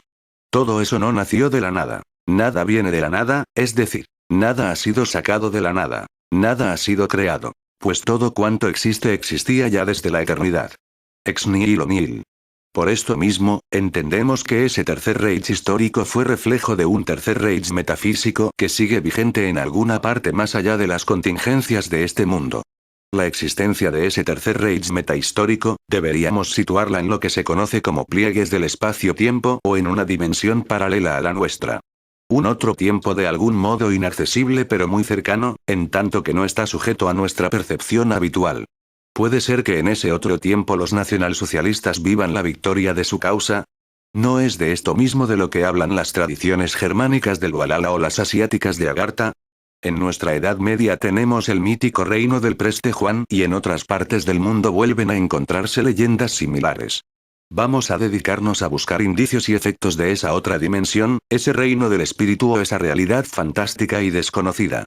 El mundo en que vivimos no tiene por qué ser solo y únicamente lo que a simple vista puede percibirse con los sentidos físicos ordinarios. Tampoco tiene por qué ser lo que nos cuentan las partes interesadas en condicionarnos y hacer de nosotros un determinado tipo de persona. Hay quienes apuntan a que el Tercer Reich pudo sobrevivir a la destrucción a la que le sometieron los poderes mundiales y aquí solo se pretende dar a conocer esta parte fantástica del nacionalsocialismo. El tema ya ha sido tratado en numerosas ocasiones con mayor o menor acierto, por lo que no pretendemos decir nada que no haya sido dicho ya antes. Tampoco pretenderemos hacer ningún juicio de valor sobre la cuestión. Únicamente hemos querido recopilar una serie de datos y disponerlos esquemáticamente. 9. Los ovnis del Tercer Reich. Durante el nacionalsocialismo, en Alemania se habla de hallar una nueva ciencia, una técnica diferente y renovadora con la que sustituir los motores de explosión, considerados destructivos por los círculos esotéricos del Tercer Reich, por otros de implosión, cuya nocividad es nula. Las investigaciones se basan fundamentalmente en la levitación electrogravitacional y la propulsión por terriones fuerzas cósmico-telúricas, en las que, según parece, se encuentra el núcleo de esa otra técnica que distanciará la cosmovisión nacionalsocialista de todas las aún vigentes en un intento, además, por proporcionar al Tercer Reich una total independencia en materias primas, inaccesibles de otro modo, y energía abundante, barata y no contaminante. De hecho, y según se asegura en diversos informes, los departamentos de investigación U-13 y 4 de la SS trabajarán intensamente para realizar y perfeccionar esas tecnologías, inconcebibles para la mayoría del pueblo y para el resto de la humanidad. No habrá a quien no se le escape que la ciencia que el Tercer Reich había conseguido desarrollar coincide en mayor o menor medida con la de otras civilizaciones superiores que nos visitaron extraterrestres, intraterrestres, de las que nos habla la historia humana en sus edades antigua, media, moderna y contemporánea. El conocido esoterista nazista Miguel Serrano, en una entrevista publicada en la revista española Año Cero, dice que la construcción de los ovnis de Hitler era algo que se venía preparando en Alemania desde hacía mucho tiempo, con sus estudios sobre implosión y energías alternativas. La ayuda final habría venido de Aldebarán, gracias a la misma medium, que contactara a sumerios, asirios, mayas, egipcios y otros más, sin mencionar a los hiperbóreos, que habrían venido desde una extra situación. Sin duda los ovnis nazis han sido descubiertos, pero el enemigo, que controla las comunicaciones y los medios de comunicación, los mantiene en silencio total, persiguiendo y hasta eliminando a aquellos científicos que se atreven a revelarlos. Podríamos agregar aquí que el fenómeno ovni sería una eclosión súbita de otra dimensión sobre la realidad de nuestro mundo espacio-temporal. Existen multitud de testimonios que apuntan a este fenómeno de cosas, en el cual las dimensiones parecieran transmutarse e interconectarse. A fin de cuentas, de esto vendría a tratar la cuestión de la otra ciencia descubierta por los nacionalsocialistas. Ahí es donde las huestes hiperbóreas aguardan atentas y preparan el cumplimiento de su retorno. Se han escrito muchas líneas refiriéndose a las bombas atómicas y el uranio enriquecido desarrollado por la industria secreta de la Alemania del Tercer Reich. Su utilización por los USA y aliados, arrojándolas impunemente sobre las poblaciones civiles de Hiroshima y Nagasaki, casi exclusivamente sobre decenas y decenas de miles de madres, niños y ancianos japoneses, habría sido posible, según esta línea de investigación, solo mediante la captura de este material a los alemanes. De igual forma, la carrera espacial fue posible, básicamente, gracias al trabajo de científicos alemanes quienes, tras la invasión de Alemania, colaborarían con el gobierno USA. En 1938 un experimento alemán con transmisores de alta energía tuvo un efecto que más tarde se haría muy habitual en el folclore ovni. Por lo visto, en el Brocken, una cumbre famosa por el espectro Brocken, un efecto óptico conocido, y en la cima del Feldberg, cerca de Frankfurt, se erigieron dos transmisores. Cuando estos aparatos empezaron a funcionar, muy pronto se informó de extraños fenómenos ocurridos en las cercanías de la Torre Brocken. El motor de los vehículos que circulaban por las carreteras de montaña fallaba de repente. Las ciencias secretas de Hitler, EDAF, Madrid, 1984, de Nigel Pennick. Una vez más, todo hace suponer que en 1938 la Alemania nacionalsocialista estaba experimentando con tecnología que paralizaba motores, un fenómeno estrechamente vinculado con los ovnis. Además, a la ciencia del Tercer Reich se le atribuye la invención del primer avión a reacción o los misiles guiados por televisión, entre otros logros. El Tercer Reich desarrolló proyectos y construyó naves o aparatos voladores basados en principios de propulsión desconocidos como los de las diferentes series A1 y U. Ya en 1941 habían sido acometidos los estudios para diseñar la peonza volante de Schriever-Avermol, un avión de forma circular y despegue vertical provisto de motores de reacción convencional, efectuándose a finales de 1942 las primeras pruebas de vuelo, durante las cuales se constataron graves errores de construcción. Paralelamente, Richard Miette comenzó a trabajar también en 1942 en la construcción de aparatos que volaran y tuvieran forma de disco. Se desarrolló también la línea de discos volantes conocidos como serie Brill. De ella se ocupó el grupo Schumann en íntima relación con el departamento E-4 de la SS, especializado en armas milagrosas. Nos consta que llegaron a construirse 17 aparatos de la serie Brill 1. Su diámetro era de 11,56 metros, podían alcanzar velocidades de 2.900 km/h y llevaban un cañón teledirigido como dotación de combate. El Brill 1 era el equivalente revolucionario de un avión de caza, mientras que el Brill 9 era un caza monoplaza. Durante toda la guerra, los alemanes no dejaron en ningún momento de perfeccionar sus armas. Al conseguir dominar la tecnología de propulsión electrogravitacional y la implosión y aplicarla a sus modelos, obtuvieron mayor velocidad, maniobrabilidad y otras prestaciones en los aparatos. Paralelamente, en la ciudad alemana de Neustadt y bajo control de tropas técnicamente especializadas de la SS, se desarrolló el proyecto Bola de Fuego, al que los estadounidenses denominarían acertadamente Foo Fighter o combatiente total. Estas bolas de fuego eran dirigidas, mediante ondas de radio, hasta la proximidad de las formaciones aéreas aliadas. Posteriormente, los sensores de ondas infrarrojas de que iban provistos estos artefactos eran los autores del contacto final con el aparato a destruir. El sistema se basaba en la búsqueda de fuentes de calor emitidas por los gases de escape de los aviones enemigos, haciendo que su radar resultara automáticamente destruido, dejando los tripulantes sin orientación operativa y casi a la deriva y consiguiendo detener el motor de la nave. Nuevamente volvemos a ver un fenómeno idéntico al ocurrido en algunos avistamientos ovni, en los que los vehículos motorizados se detienen sin conseguir que vuelvan a funcionar mientras dura la presencia ovni. De hecho, el 14 de diciembre de 1944, el conocido periódico estadounidense The New York Times daba así la primera noticia sobre ovnis sabida en el siglo XX. Los platillos volantes son un arma secreta. Una nueva arma alemana que ha aparecido en el frente occidental alemán. Hoy nos informan sobre ello nuestros pilotos de la USAF, afirmando que en los cielos de Alemania han aparecido unas bolas de plata voladoras, que se han visto aisladas o en formaciones. Algunas parecían ser prácticamente transparentes. Con el paso del tiempo, el avistamiento de naves impulsadas por energía antigravitacional, desconocida en la época para la mayoría incluso de los pilotos, se haría cada vez más frecuente. Es en los finales de la guerra cuando, con estos Foo Fighter, cuando se dan los primeros informes publicados sobre el tema ovni. Los testimonios, oportunamente informados y publicados por la prensa del momento, se multiplicaron, especialmente tras el final de la contienda, y muchos de ellos hacían referencia a hechos acontecidos en los espacios aéreos del norte de Europa. Las noticias hablaban también de ovnis de fabricación alemana. Se comentaban, sobre todo, los avistamientos de abundantes formaciones de los que, entonces aún, se denominaban grandes cohetes, nombre con el que se definía a los aparatos voladores desconocidos y producidos por la industria armamentística alemana.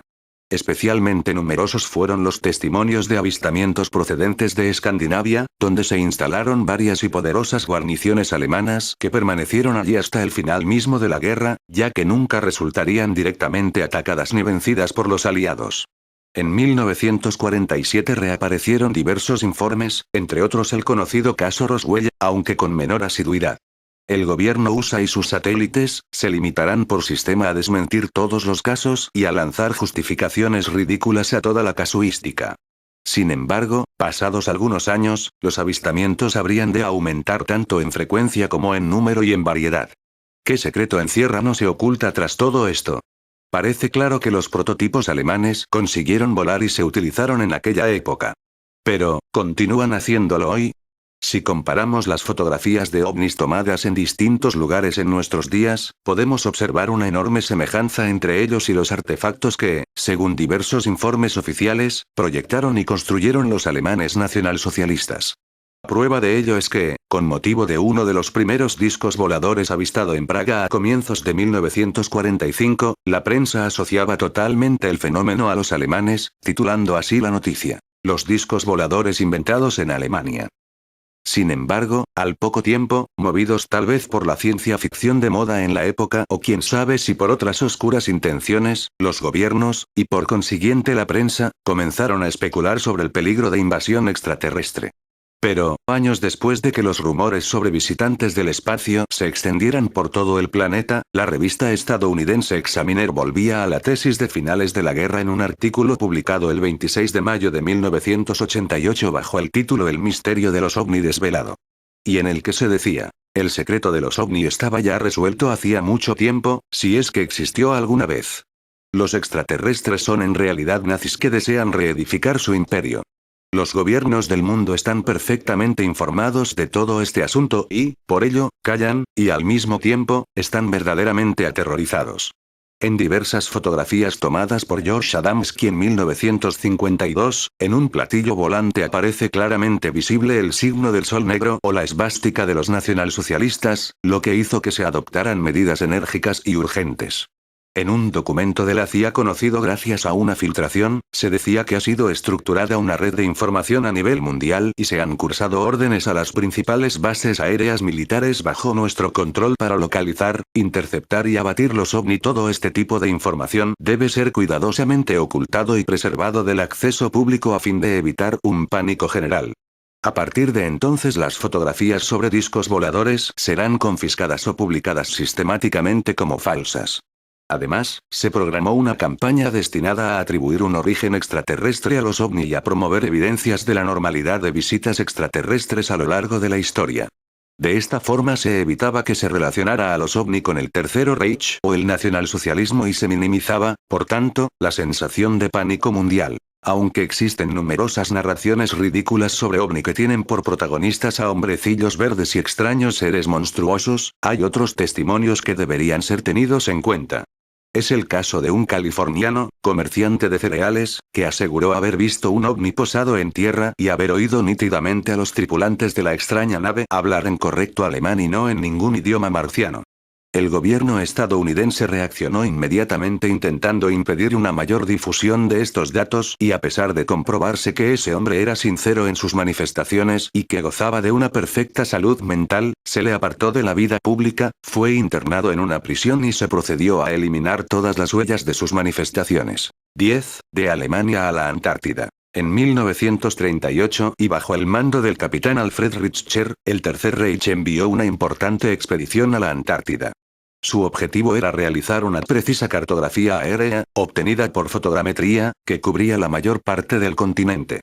Era la primera vez que se hacía un mapa tan exacto, y Alemania acabó adjudicándose un territorio relativamente libre de hielos al que llamaron Nueva Suabia. Diversos investigadores se han referido a que en esta expedición los alemanes hallaron en las regiones libres de hielos, oasis templados, así como las entradas a la tierra interior.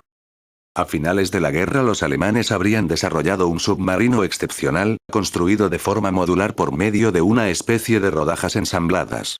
Era el U-21, que sumergido alcanzaba mayor velocidad que en superficie, y gracias a su snorkel Walter, podía navegar en inmersión tanto tiempo como fuera necesario.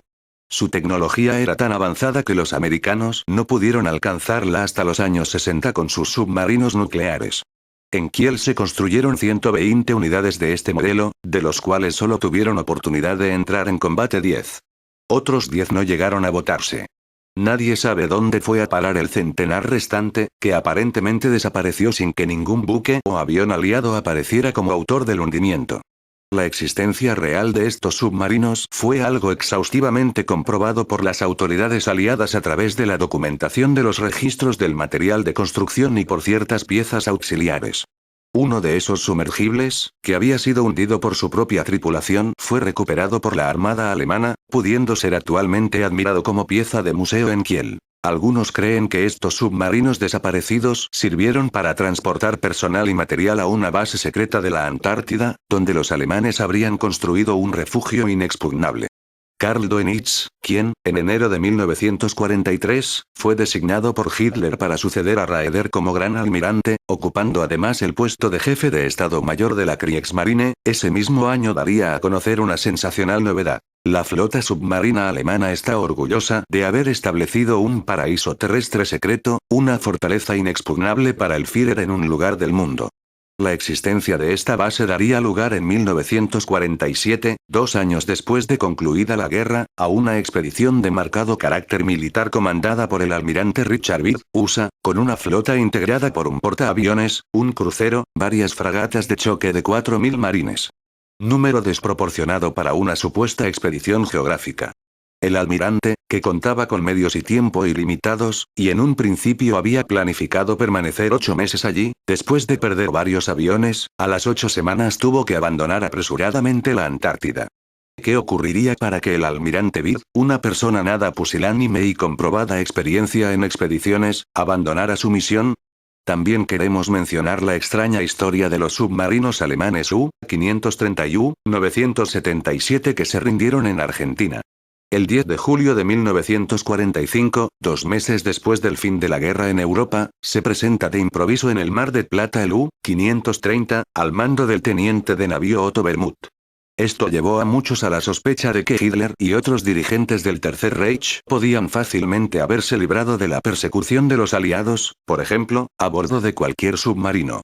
Pero es que el 17 de agosto del mismo año, es decir, más de 3 meses después del fin de la guerra, y bajo las órdenes directas del capitán de corbeta Heinz Schaeffer, emergió el U-977. Muchos investigadores han llegado a la conclusión de que estos submarinos formaban parte de un muy especial convoy de unidades submarinas, todas ellas dotadas de un tubo respiradero, con un extremo que sobresale del agua durante la inmersión y es capaz de proporcionar a los motores térmicos el aire que necesitan, que se dirigía a la Antártida. En una situación similar a las dos anteriores, en el puerto de Talcahuano, situado junto a la ciudad de Concepción, en la 8ª región sur de Chile, habrían llegado, por una emergencia, una flotilla de poderosos submarinos alemanes de escolta, medio extraviados en aguas del Pacífico, cuando se acercaba el fin de año de 1945. Las autoridades chilenas que tuvieron acceso a conocer este incidente, en este caso, al contrario que en el caso de Argentina, no lo comunicaron a los USA y el caso no llegó a ser conocido públicamente. Desde la expedición del almirante Byrd ha transcurrido más de medio siglo y, aparentemente, el objetivo de aquella fuerza de invasión se ha olvidado, pero tal despliegue de medios hace sospechar algo importante. Actualmente, en las noticias diarias solo se habla de la Antártida en relación con el agujero en la capa de ozono, y aunque se mantienen algunas estaciones de investigación en su zona costera, no se ha vuelto a hablar de expediciones al interior. 11. ¿Dónde está Hitler? En marzo de 1947 se publicó en Argentina un libro con el título de Hitler está vivo. Su autor, Ladislao Stabó, habla en este libro de que Hitler se refugió en la Antártida al fin de la Segunda Guerra Mundial. Según Stabó, los trabajos de construcción de un refugio para el Führer se iniciaron a finales de 1940, en pleno verano antártico. Desembarcando aviones, tractores, deslizadores sobre la nieve y toda clase de máquinas y material, prosiguieron sus tareas pacientemente, hasta que quedó terminado el nuevo Berchtesgaden de Hitler en la Antártida. El escritor argentino afirma que los submarinos alemanes desaparecidos al final de la guerra se dirigieron desde un punto de la costa de Noruega al refugio inexpugnable de la Antártida. Los dos submarinos que acabaron apareciendo en las costas argentinas meses después de acabada la guerra, eran dos unidades que perdieron la comunicación con el resto del convoy fantasma y acabaron separándose del grupo. En estos submarinos, la tripulación era el triple de la normal en tiempos de guerra. Disponían gran cantidad de armamento pero no habían desarrollado ninguna actividad bélica durante su prolongada permanencia en alta mar y tenían abundancia de víveres. La agencia de noticias Reuters difundió el 5 de mayo de 1945 la siguiente noticia. El cuerpo carbonizado encontrado por los oficiales del Ejército Rojo y que ha sido examinado por expertos, no era el de Hitler. Un oficial del Estado Mayor ha afirmado que se trata de un doble del cuerpo de Hitler. El teniente general Beryl Smith, jefe personal del general Eisenhower, y más tarde director de la CIA, dijo públicamente el 12 de octubre de 1945, ningún ser humano puede decir de forma concluyente que Hitler esté muerto. Y hasta el propio Eisenhower, en 1952, comentó, nosotros no hemos podido sacar una pizca de evidencia tangible sobre la muerte de Hitler. Mucha gente cree que Hitler escapó de Berlín. El 2 de diciembre de 1983, la publicación Zriengau Zeitung, de Rosenheim, en el sur de Alemania, publicaba que en un sector de Berlín, a causa de una explosión, se había hecho visible toda una red de calles y pasillos subterráneos que, partiendo de la Cancillería de Hitler, conectaban con un sistema de búnkers, yendo a terminar en el aeródromo de Tempelhof. Se desconoce la extensión de estos pasillos, pues se hallan bloqueados por muros de cemento muy espeso, además de estar repletos de armamentos y explosivos acumulados allí al finalizar la guerra en Berlín y que fueron los que provocaron la explosión.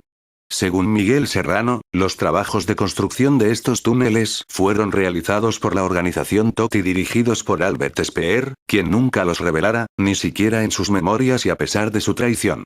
Las investigaciones se llevarían a cabo por la Universidad Técnica de Berlín y por servicios especiales de inteligencia.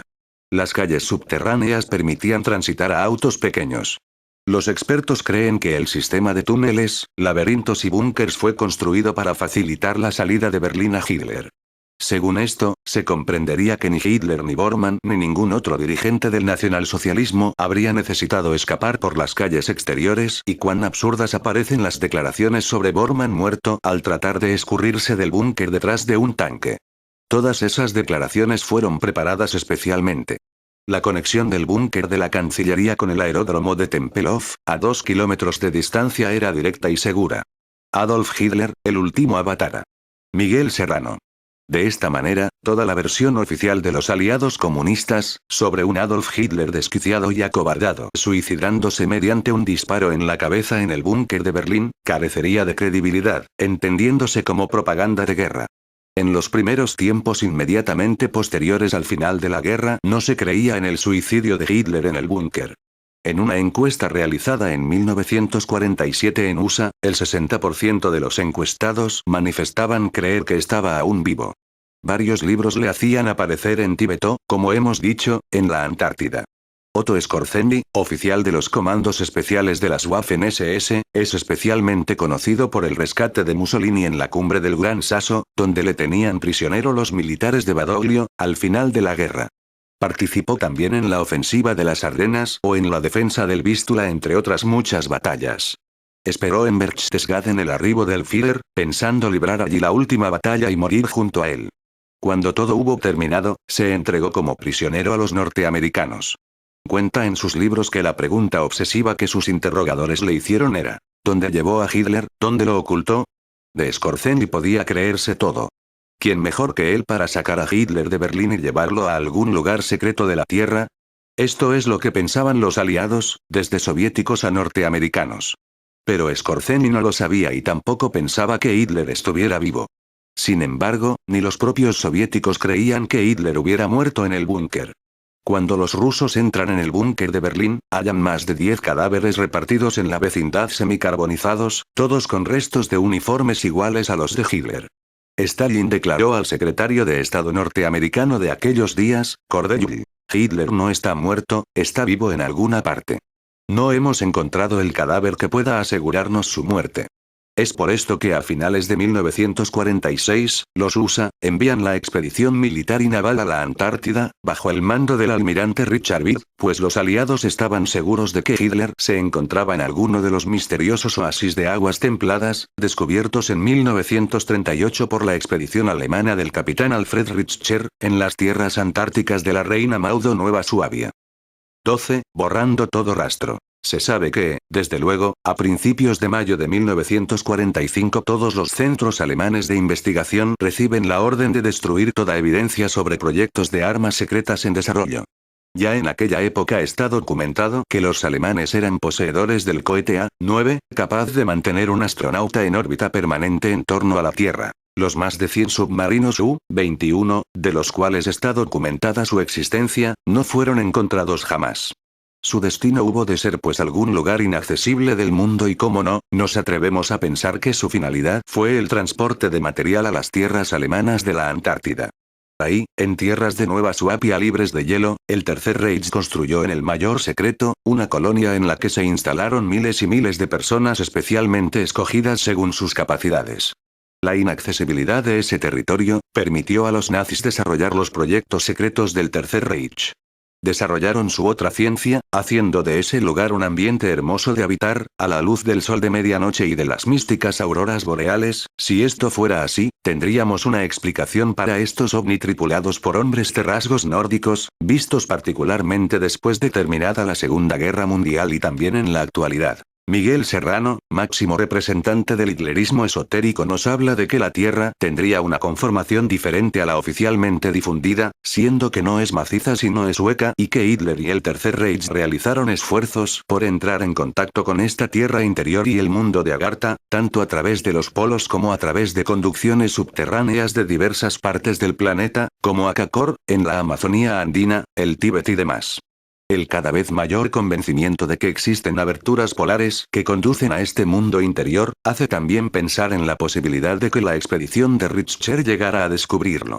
El mismo Miguel Serrano, cuando viajó con una expedición científica chilena a la Antártida en 1947, tuvo contacto con un ovni. El problema de los agujeros polares en la capa de ozono y las investigaciones que se llevan a cabo en la actualidad nos sitúa directamente ante la cuestión de las aperturas polares. Con motivo del Año Geofísico Internacional de 1957-58, el consenso entre los gobiernos de las dos potencias mundiales de entonces USA y URSS, así como los de los países de Argentina, Australia, Bélgica, Chile, Francia, UK, Japón, Noruega, New Zealand y Rep. Sudafricana, prevaleció el criterio del uso del continente solo para fines pacíficos, siendo desmilitarizado de una forma absoluta. ¿Cuáles fueron los motivos reales que obligaron a los gobiernos mundiales a firmar este acuerdo en el cual además renunciaban a la explotación y el desarrollo del continente antártico? ¿Acaso fue la disuasión utilizada frente a las fuerzas del almirante Byrd la que obligó a los gobiernos del mundo a retirarse de la Antártida? Desde entonces, como hemos dicho anteriormente, en la Antártida no existen más que unas cuantas bases de estudios científicos situadas principalmente en islas y zonas costeras, permaneciendo el interior del continente prácticamente desconocido, pese a que los medios oficiales mantengan la rutina de hablar de la Antártida como de un continente habitual y totalmente explorado y conocido. Acabaremos este estudio sobre el nacionalsocialismo y las armas secretas, mencionando la publicación de un artículo en el Militaristisches Lexikon, Fachausdrucke der Bundeswehr, que firman K.H. Fuchs y F.W. Kolper, publicado por Athenaeum Verlag, Bonn, en Bad Godesberg, en 1958. En la sección Flieger, de esta edición, dedicada a las armas aéreas, según el léxico de las fuerzas militares de la Alemania Federal, se utiliza la palabra UFO, para referirse a estos objetos volantes desconocidos, unbekannte fliegende Objekte unknown flying objects. Y se revela que el Tercer Reich, en 1944 tenía listo un objeto volante, en forma de disco, identificado como UFO, cuyo dibujo se reproduce de perfil y desde arriba. El disco, se informa, podía volar a más de 2.000 km por hora y ascendía desde el suelo a más de 12.000 metros de altitud en pocos minutos. Esa nave increíble nunca fue encontrada. Pero hoy, desafiando la lógica y las leyes de la materia, se la ve surcar libremente los cielos, apareciendo y desapareciendo en distintos puntos del planeta, especialmente en el sur de América y en la Antártida. ¿Por qué se está construyendo una gigantesca pirámide en el Área 51, en China y Siberia? Hay una teoría sobre esto que sería el regreso de los ángeles caídos, también conocidos como demonios y extraterrestres. Según algunas informaciones, estas construcciones de pirámides serían pistas plataformas de aterrizar para estas naves. Aquí dejo imágenes de esta pirámide construida en el Área 51. ¿Está el Área 51 tratando de aprovechar la misteriosa tecnología antigua? Recientes fotos satelitales de la base militar en Nevada han descubierto una interesante nueva estructura que al parecer se viene construyendo en esta zona. Ufólogos, teóricos de la conspiración, y aficionados que están acostumbrados a ver extrañas estructuras sobresalientes en sitios extraños, se encuentran sorprendidos ante este hecho. Fotos de satélite del año 2011 muestran lo que parece ser la base de una gigantesca pirámide. Por años ha habido investigadores que insisten en que las pirámides de Egipto fueron construidas bajo la influencia de los extraterrestres. Algunos creen que la forma se presta a las propiedades curativas, otros dicen que las estructuras inducen lanzamientos rápidos de la glándula pituitaria humana. De hecho, hay un grupo de personas que creen que el propósito de las pirámides es mejorar la evolución del cuerpo humano debido a que enfoca la energía del cielo, casi como una antena gigante que recibe señales desde el espacio. Según personal militar, estos tipos de pirámides no son infrecuentes en las bases de equipos secretos de pruebas del gobierno. Esta supuesta pirámide muestra en su punto más alto un agujero desde el cual se eleva una especie de antena. Justamente en lo anterior podría estar la respuesta a esta gran interrogante, es decir, esta estructura piramidal bien podría ser una torre de control para naves prototipo invisibles al radar, y hasta naves construidas con tecnología extraterrestre. Esta información es muy parecida a la que yo realicé en otro video. En ese video yo lanzaba una pregunta. ¿Están intentando con el CERN la entrada de estos ángeles caídos?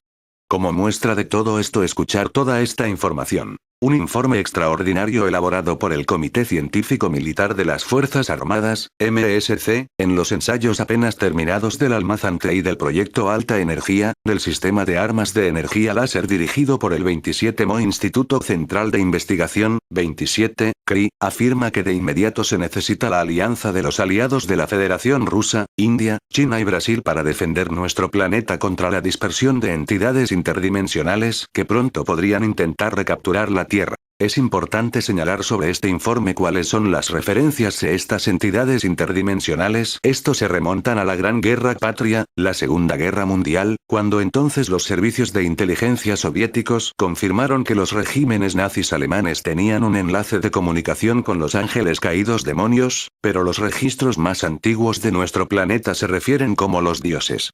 Este informe explica cómo los ángeles caídos demonios fueron una vez vencidos en nuestra Tierra hace unos 5.6.000 años, en lo que entonces se denominó por los antiguos como el Gran Vuelco, que casi al instante congeló a millones de mamuts lanudos de Siberia, y destruir la gran ciudad-estado conocido como la Atlántida, y se registra en las historias, religiones y leyendas de todos nuestros pueblos planetas como la gran inundación.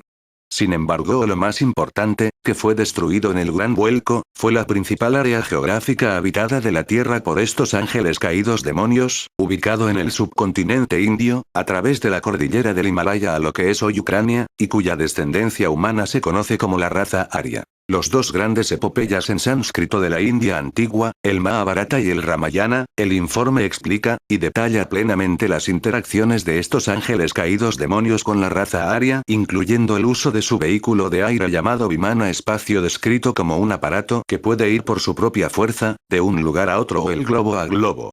La verificación de esta increíble afirmación antigua del poder de la Vimana, no solo para atravesar nuestro propio planeta, sino que los otros también, dice este informe, se puede encontrar en el símbolo de estos ángeles caídos demonios, que es la esvástica, que este símbolo está por toda la Tierra, incluso antes de la Segunda Guerra Mundial, cuando los soldados de la División 45ª de Infantería de Estados Unidos lucían con orgullo este símbolo antes de levantarse de la Alemania nazi. De hecho, las notas de este informe dicen que, el objeto más antiguo conocido con la cruz llamada motivos, es un ave del colmillo de un mamut del asentamiento paleolítico de Mecine, Ucrania, data de 10.000 años antes de Cristo, y su antiguo uso también se ha descubierto en los valles de Ohio y Mississippi, los indios Hopi abajo de América del Norte y entre los celtas, antiguos alemanes, finlandeses, y muchas otras culturas en todo el mundo, por mencionar en un solo artículo. Para nuestra raza humana reconectar con estos ángeles caídos / demonios, dice este informe, parece haber ocurrido en el siglo XVI, cuando una nueva estrella brillante apareció en el cielo a principios de noviembre 1572, y que ahora sabemos que fue Tycho supernova, se producen en la constelación de Casiopea, y que fue una de las 8 supernovas visible a simple vista en los registros históricos. Más fundamental tener en cuenta acerca de la supernova de Tycho, los expertos de MSC en este informe, es que también apareció para provocar una brecha interdimensional para permitir a los humanos se comunican una vez más con los ángeles caídos demonios que previamente habían sido expulsados de nuestro planeta, el más importante de los cuales era el astrólogo hechicero personal de la reina Isabel I de Inglaterra, su nombre John Dee. A partir de los registros históricos del siglo XVI acerca de John Dee y sus ayudantes en contacto con estos ángeles caídos / demonios podemos leer lo siguiente. Dee realizaba invocaciones rituales de los ángeles, y que Jay se quedaba mirando en una bola de espejos de adivinación o cristal, en el que una serie de ángeles apareció, y dio la transmisión de las profecías, las instrucciones y declaraciones furiosas sobre la naturaleza espiritual de la humanidad. Los ángeles no fueron caritativos. Durante años de acciones, los ángeles describen el orden del cosmos. Una serie de instrucciones para invocaciones rituales. predicciones del apocalipsis y eventos por venir en la política europea. Y, por último, la lengua angélica o Enochian, que explicaron que fue el lenguaje de la humanidad, que se habla antes de la caída de Adán. Para D, esta no era la magia, pero la religión suplicó a sí mismo a los ángeles totalmente. Kelley, sin embargo, estaba aterrorizado de los espíritus, por los demonios y constantemente fue pidiendo a D. César las sesiones. D. insistió en seguir adelante, el exceso de trabajo llevó a Kelley al agotamiento y manteniéndolo virtualmente prisionero en Morlake. Los ángeles, por su parte, detestaban a Kelley, en la hora inmediatamente de que había participado previamente en la magia demoníaca Grimorio, y rápidamente se exasperó tanto con D. y Kelley. Aunque D puede haber sido el miembro más inteligente de la especie, que estaba siendo percibido como un mosquito intrascendente por los angelicales hiper de inteligencias, particularmente cuando D y Kelley comenzaron pidiendo por dinero, Kelley incluso preguntó si los ángeles le podían prestar dinero. Pero a pesar de la vergonzosa falta de evolución de D y Kelley, ¿qué tendrían que hacer? Porque los ángeles tenían un plan, y D y Kelley estaban en el gancho. En pocas palabras, los ángeles querían nada menos que un nuevo orden mundial, a cargo de los principios divinos, y propusieron lo que debe ser una de las ideas más peligrosas de la historia de Occidente. Una religión mundial, basado en el amor y la unidad, un supracristianismo o terminal. El monoteísmo que no solo reúne al catolicismo y el protestantismo, pero incluso el judaísmo y el islam en su conjunto condensado.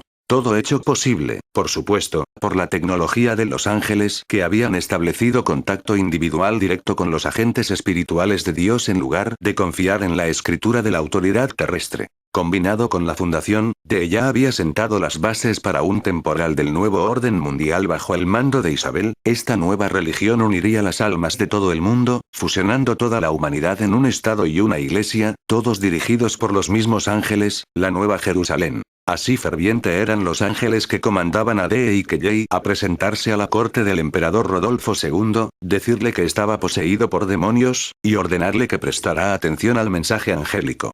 Esta era una sentencia de muerte, pero D y Kelley, sorprendentemente, hizo bien en ella. Rudolf no les hizo caso, pero el nuncio papal no lo hizo, y se representó su destrucción. La Iglesia, al parecer, tuvo serios reclamos a D y Kelley, tal vez como una amenaza a su propia existencia. Los seres humanos que hablan con Dios sin la mediación de las escrituras o institucional no estaba en el menú. Para la prueba del éxito de Inglaterra bajo la orientación de estos ángeles caídos demonios, dice este informe, no se puede negar, ya que comenzó el Imperio Británico en el que el sol nunca se ponía, es decir, hasta el final del siglo XX, cuando tras la muerte de la reina Victoria, en 1901, la Casa Alemana de Hannover, de las cuales la reina Victoria se dirigió, difundió su conocimiento oculto a través de todas las casas reales de Europa. Lo que comenzó entonces, este informe señala con gravedad, fue un siglo de guerras deliberadamente iniciadas y controladas por estos ángeles caídos demonios empeñados en la destrucción total a fin de establecer su religión mundial, el más destructivo de ser la Segunda Guerra Mundial. Causando la Segunda Guerra Mundial para ser tan destructiva, este informe continúa, fue que los nazis alemanes tuvieron un establecimiento exitoso de un dispositivo de transporte comunicación interdimensional llamado Die Glocke, la campana, que permite por primera vez desde 1561 a una nave de aire-espacio, la Vimana a aparecer en la Tierra en 1937. El intento anterior de estos ángeles caídos demonios era reintroducir sus vimanas artesanías aire-espacio en la Tierra, ya que el gran vuelco, este informe señala, se produjo el 14 de abril 1561. John Dee viajó a Nuremberg, Alemania utilizando el mecanismos del ocultismo que le habían enseñado estas entidades, causando una batalla en el cielo, presenciada por todos los habitantes de la ciudad, y en el que los ángeles caídos demonios fueron derrotados. Sin embargo, este informe dice que en 1937 una nave bimana aire-espacio intacta fue capturada y quedó en las manos de los nazis alemanes, que fueron capaces de duplicarla resultando en lo que ahora se conoce como los Foo Fighters, un término utilizado por los pilotos de aeronaves aliadas para describir varios ovnis o fenómenos aéreos misteriosos visto en los cielos de ambos lugares en las operaciones en Europa y del Pacífico. Incluso después de la Segunda Guerra Mundial, los expertos de MSC en este informe dicen que los alemanes nazis restantes Foo Fighters, junto con el dispositivo Glocke 10, se segregan a la Antártida donde permanecen hoy, y dan fe de numerosos oficiales militares de alto rango actuales y anteriores de Rusia. Ver vídeo aquí. Para el grande peligro que corre nuestro planeta es debido a estos ángeles caídos demonios que reaparecen con sus artesanías del aire Vimana-espacio, este informe advierte, y se pone de manifiesto por el misterioso evento llamado Espiral de Noruega del 9 de diciembre de 2009. Vea el vídeo aquí donde una espiral de otro mundo fantástico apareció en el cielo nocturno de Noruega y Suecia y que los ancianos antiguos de nuestro planeta todos sabían que era la señal de la llegada de los dioses.